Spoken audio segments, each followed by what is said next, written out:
Hello, what's up? Shout out sa mga viewers natin. Ito nga po pala uli, John Morales TV. Ito po tayo ngayon. Magluluto tayo ng halaya ubi. Ubi alaya. Yan. Ito pala ang ating ingredients. Yan, ito binalatan natin. Meron tayong ubi, 2 buong nyog. Meron tayong gatas, 2 gatas na ibap. Yan, 2 gatas na ibap. Asukal, ito naman ay hindi natin uubusin lahat. Tama lang ang ano. Tapos, condense, 1 condense. Ngayon, ito, nabalatan natin para madaling maluto. Hihiwain muna ito ng maliliit. Ganito po yan. Yan. Hiwain natin ng maninipis. Yan. Para pag niluto natin, madaling lumambot. Yan guys. Yan. Okay. Tapos pakukuluan natin to sa kawa o kaya kawaling malaki o talyasik para pag hinahalo mas madaling ibuilo ang ating sandok. Okay? Abangan natin sa pagluluto. Ito na, babad sa tubig. Okay?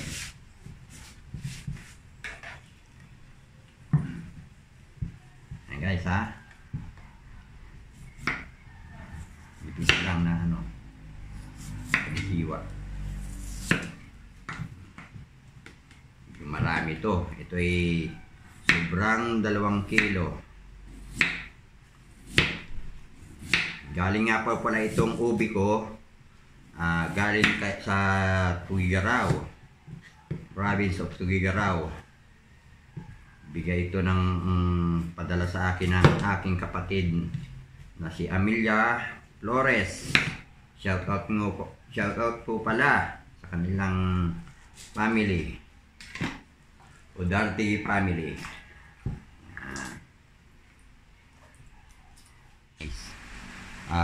Pakukuluan na natin hanggang lumambot po ito. Yan. Para pag i-blender na, malambot na malambot siya. Yan. Antayin lang natin malambot at maluto. Okay. Yan guys. Yan natin. Yan. Malambot na to. Yan. Dudurugin na lang natin yan. Yan. Yan. Para pag i-blender natin yan, okay na. Yan.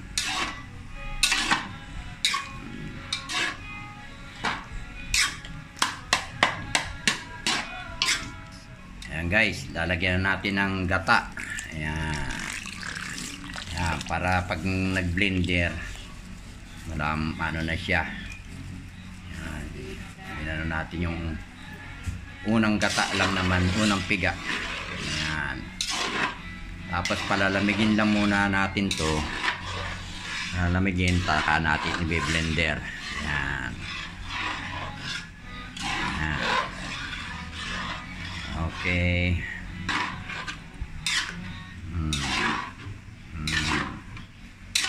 Dapat halo-halo. Nasa medium lang tayo na apoy para hindi didikit.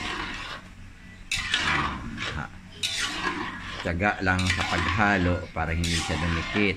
Ayan o. Palalamigin natin bago i-blender. Ayan. Ayan, palalamigin muna natin. Guys, i-blender na natin. Tapos lalagyan natin ng ibap para mas malambot i-blender. Ayan.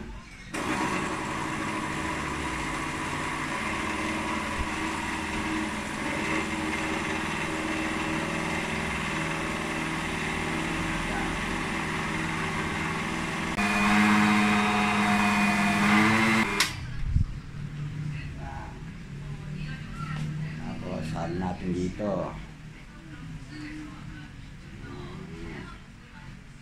Ganda.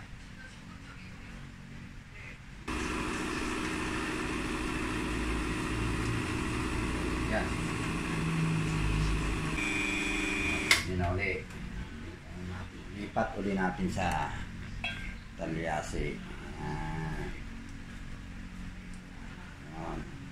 Ganito. Creamy na. Yummy pa. Ayan. Ito natin ulit. Ayan. Creamy na. Yummy pa. O, pwedeng pang tinda. Pwede ng pang negosyo sa mga walang ginagawa sa bahay. Ito na. Mayroon na tayong libangan.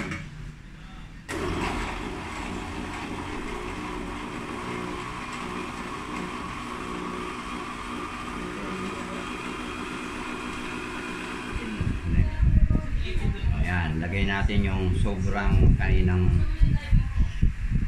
evaporada. Diba? Yan. 2 lata ang naubos natin sa 2 kilong ubi. Yan. Tapos lagyan natin ng ganito ng condense. Yan. Condense. Lagyan natin para malaman natin ng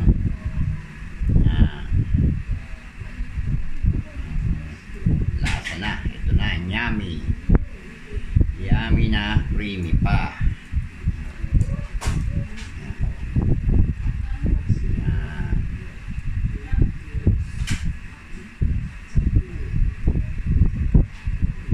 Ubusin na natin yan. Yan. Isang ring yan. Yan. Ubus ang isa.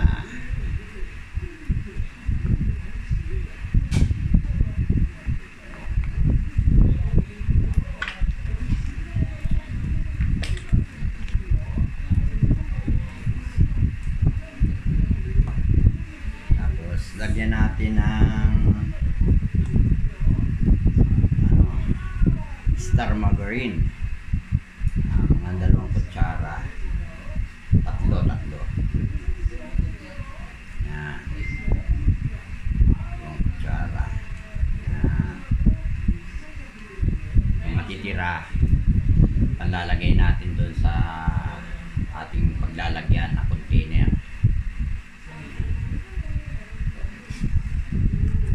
para hindi dumikit pag ano na.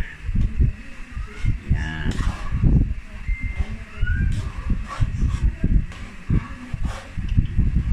Adjust. Matamis o matabang. Matabang. Adjust na lang. Yan natin ang sukal.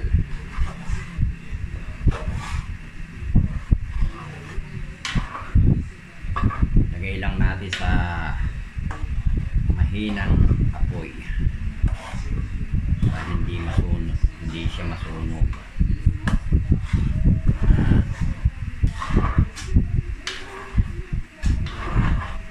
Okay.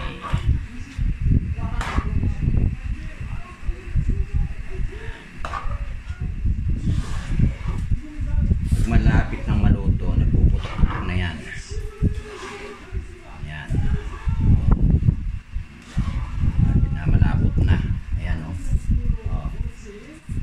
Ayan, puputok-putok na. Ibig sabihin, ayan o, puputok na luto na to. Ayan, malapit na siya. Pwede nang palamigin para ilagay sa mga kanya-kanyang lagayan, mga container na yan. Ano yan. Okay. Yummy na. Creamy pa. Ayan, mga pwedeng pang negosyo. Okay. Ay, lagyan natin ng star margarine itong gilid para hindi didikit pag nilagay na siya. Ayan. Ayan. Natira tayo na extra margarine na para dito yung kanina. Hindi natin inubos. Ayan. Tapos na po ang ating nilutong halayo ubi. Sa 2 kilo, nakagawa po ako ng 12 piraso. Ayan. Ito. Oh. Kayo na lang po ang mag-estimate kung magkano ang kikitain natin. Pwede pantinda, pwedeng hindi. Ayan po. Please like and subscribe po. Salamat po.